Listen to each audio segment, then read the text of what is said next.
The Indiana Fever struggling against a 2-12 team actually says a lot about that team is prepared by an amateurish coaching staff. Stephanie White's coaching staff just got bailed out. Bailed out by Caitlin Clark, who dropped 25 points on this team's behalf. Bailed out by Sophie Cunningham, who turned into a one-woman Reggie Miller highlight reel in the final minutes. Bailed out by two players who refused to let an amateurish coaching staff drag them into the single most embarrassing loss in recent Indiana Fever history. Because let me tell you something about what we witnessed tonight.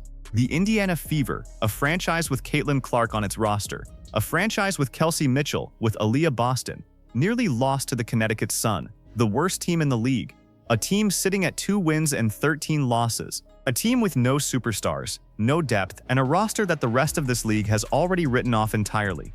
And Stephanie White's Indiana Fever nearly lost to them. Nearly. Welcome back. This is Rim Run, and today we are documenting the moment the Indiana Fever coaching staff's cover was completely and totally blown on national basketball's biggest stage, and how Caitlin Clark had to personally rescue a head coach who does not deserve to be rescued. She did her opening press conference.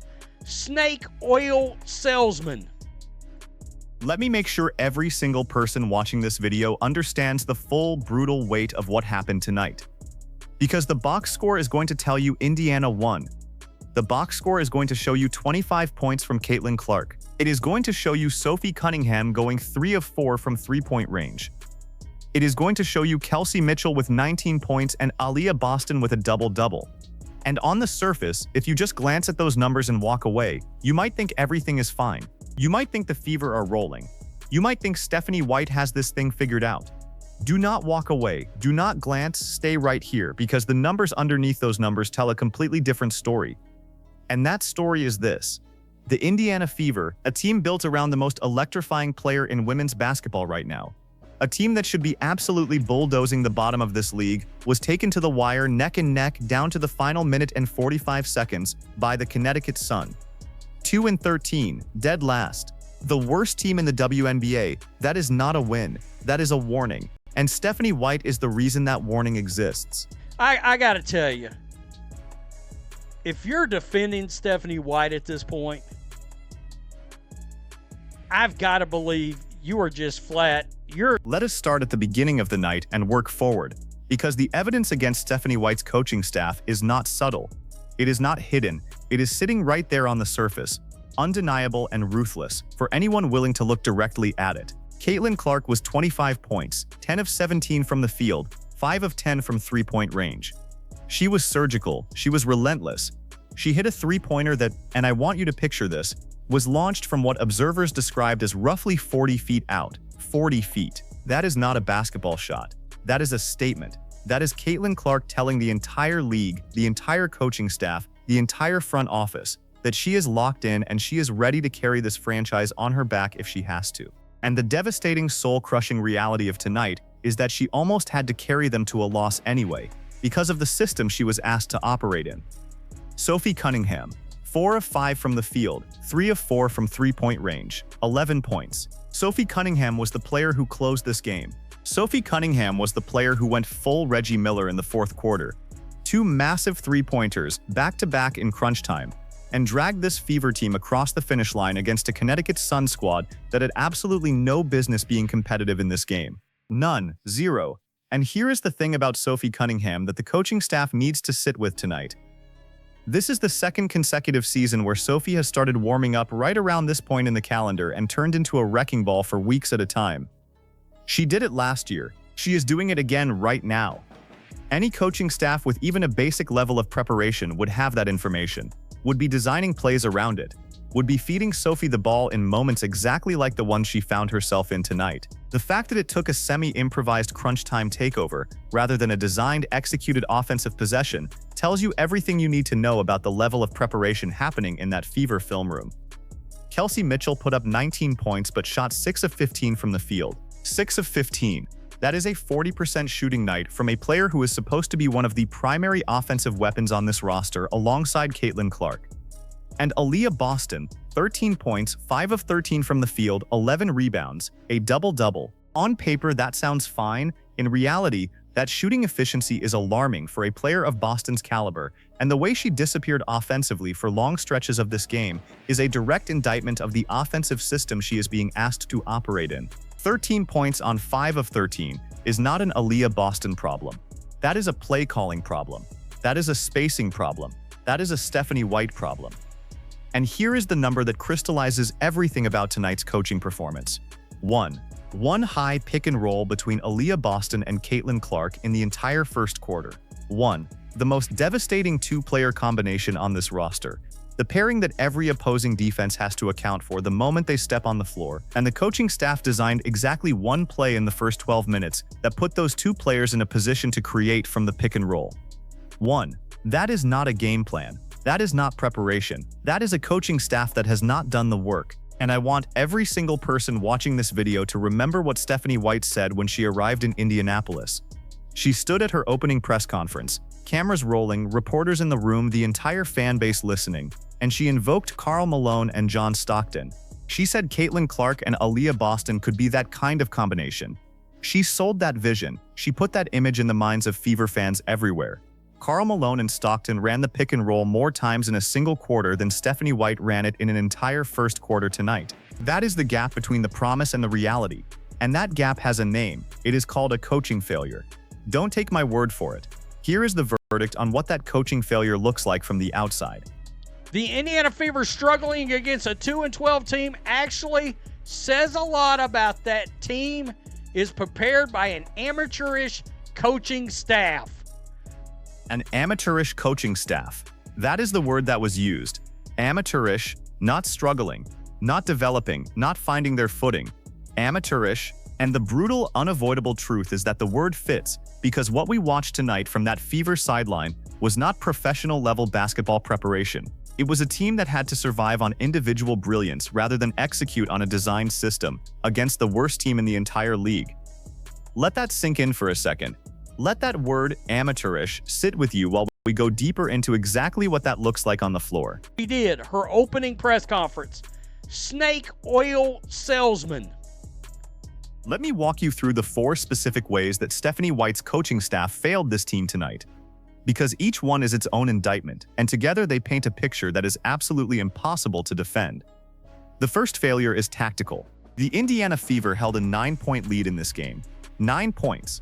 Against the 2-13 Connecticut Sun. That is a lead that a competently coached team does not lose. That is a lead that a competently coached team extends, protects, and turns into a comfortable final margin. Instead, Stephanie White's Indiana Fever watched that 9-point lead evaporate.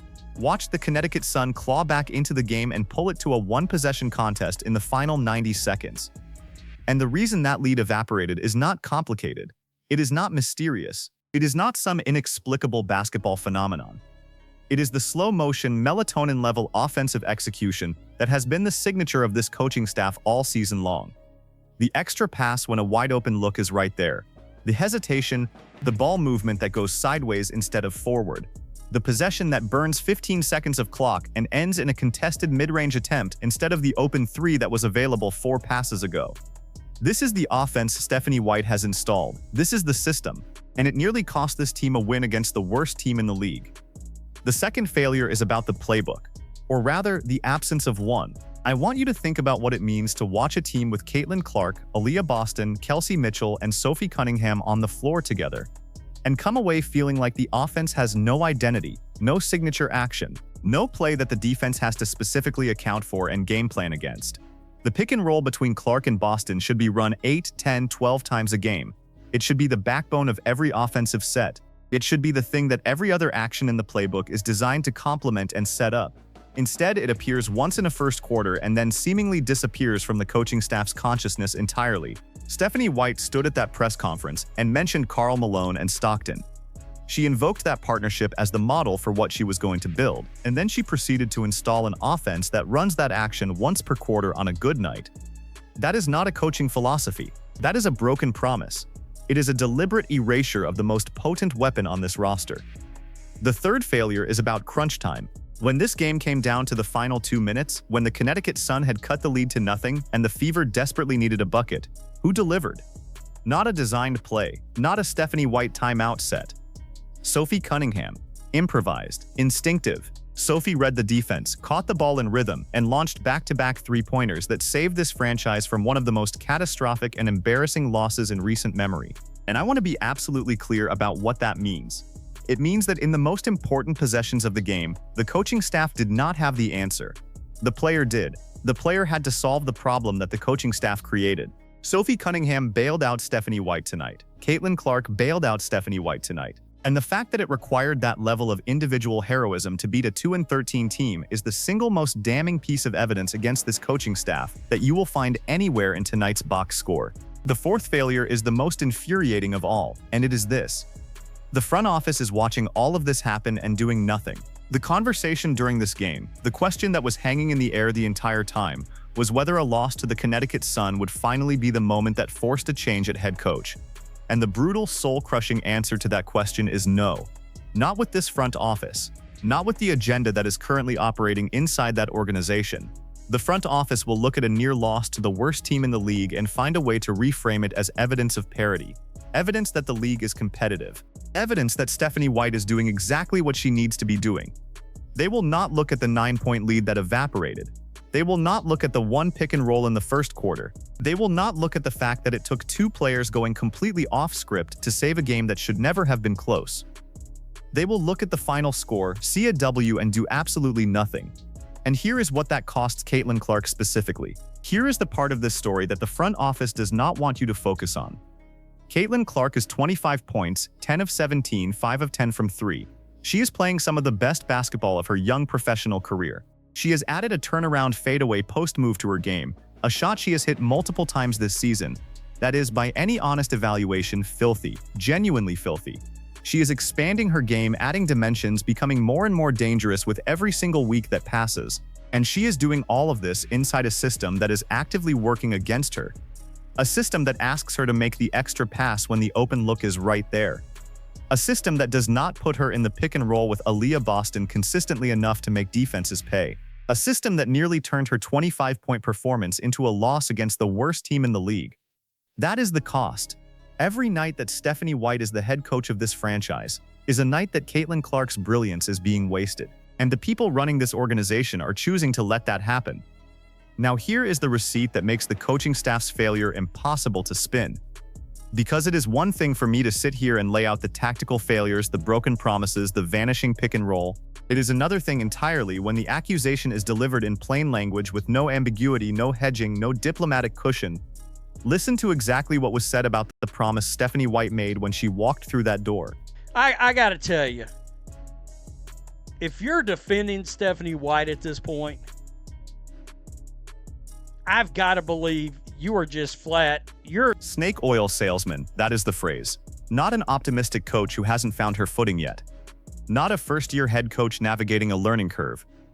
A snake oil salesman, someone who stood in front of a microphone, invoked the greatest pick-and-roll partnership in basketball history, sold that vision to an entire fan base, and then proceeded to run that action once in a first quarter against the worst team in the league. The gap between the promise and the execution is not a gap anymore. It is a canyon. And Caitlin Clark is standing on one side of that canyon, dropping 25 points and hitting 40-foot three-pointers, waiting for a coaching staff that is capable of meeting her where she is. She is still waiting. Let me now render the verdict that this situation demands, and I want to be precise about this, because the verdict has several specific components and every single one of them matters. First, Stephanie White's job. The front office is not going to fire Stephanie White. I am telling you that right now with complete certainty. The agenda inside that organization is too deeply embedded, the institutional commitment to the current regime is too strong, and the front office has demonstrated repeatedly that they will absorb any amount of on-court embarrassment rather than make the difficult personnel decision that the evidence demands. A near loss to the 2-13 Connecticut Sun will not change that calculation. A 9-point lead that evaporated will not change that calculation. One pick and roll in a first quarter will not change that calculation. The front office will look at the final score, see a win, and declare that the program is developing exactly as planned.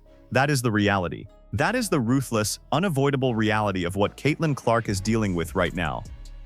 Second, Sophie Cunningham's role going forward. What Sophie did tonight, 3 of 4 from three-point range, 11 points, 2 clutch three-pointers in the final 2 minutes. is not a surprise to anyone who has been watching this team closely. This is the exact same trajectory Sophie was on last season at this point in the calendar. She warmed up right around this time of year and became a wrecking ball for 6 consecutive weeks. She is doing it again. She is locked in. She is one of the most reliable catch-and-shoot players in the league when she is running hot, and right now she is running hot. The question is not whether Sophie Cunningham can deliver in big moments. She already answered that question tonight. The question is whether the coaching staff will design the offense to get her the ball in those moments consistently, or whether the Fever will continue to rely on Sophie improvising her way into clutch buckets, rather than being set up by a deliberate, prepared offensive system. Based on what we saw tonight, the answer to that question is deeply troubling. Third, Kelsey Mitchell.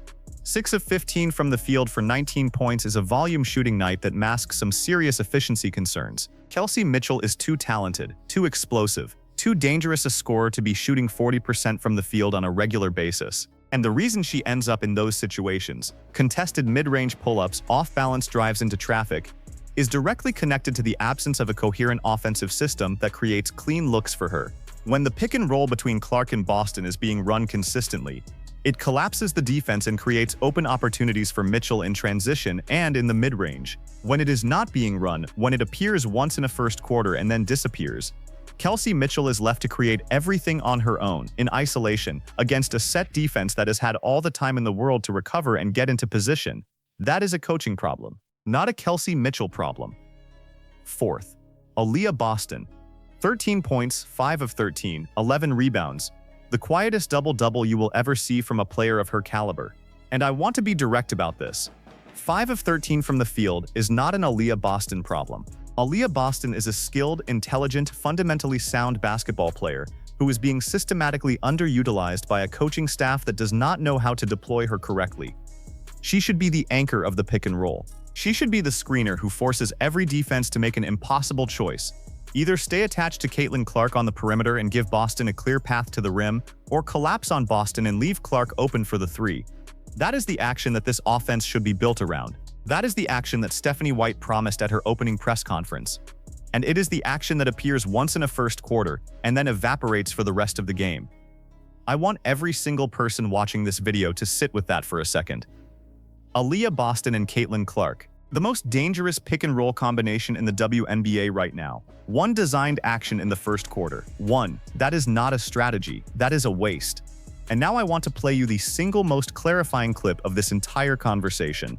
Because everything I have said in the last several minutes, the tactical failures, the broken promises, the wasted talent, the front office that refuses to act, it all comes down to one unavoidable conclusion about where this coaching situation stands right now. Here it is, in plain language, no spin. If you're defending Stephanie White at this point, I've got to believe you are just flat. Flat, that is the word. Not misinformed, not overly optimistic, flat. Because at this point, the evidence against Stephanie White's coaching staff is not ambiguous. It is not a matter of perspective or interpretation. It is documented, repeated, observable failure, and anyone who is still finding reasons to defend it is not engaging honestly with what this team is showing us every single night. Let me tell you what Caitlin Clark is doing while all of this is happening around her. Because this is the part of the story that gets buried under the coaching drama, under the front office dysfunction, under the near loss to the worst team in the league. Caitlin Clark is evolving. Right now, in real time, in front of everyone watching this league, Caitlin Clark is becoming something genuinely terrifying for opposing defenses. The three-pointer from 40 feet out that she hit tonight, launched from a distance that most players in this league would not even attempt in a pre-game warm-up, let alone in a live game situation, that is not a fluke. That is not a hot shooting night. That is a player who has found the three-pointer, who has locked in on her range and her release and her footwork, and who is now operating at a level of offensive confidence that very few players in the history of this league have ever reached.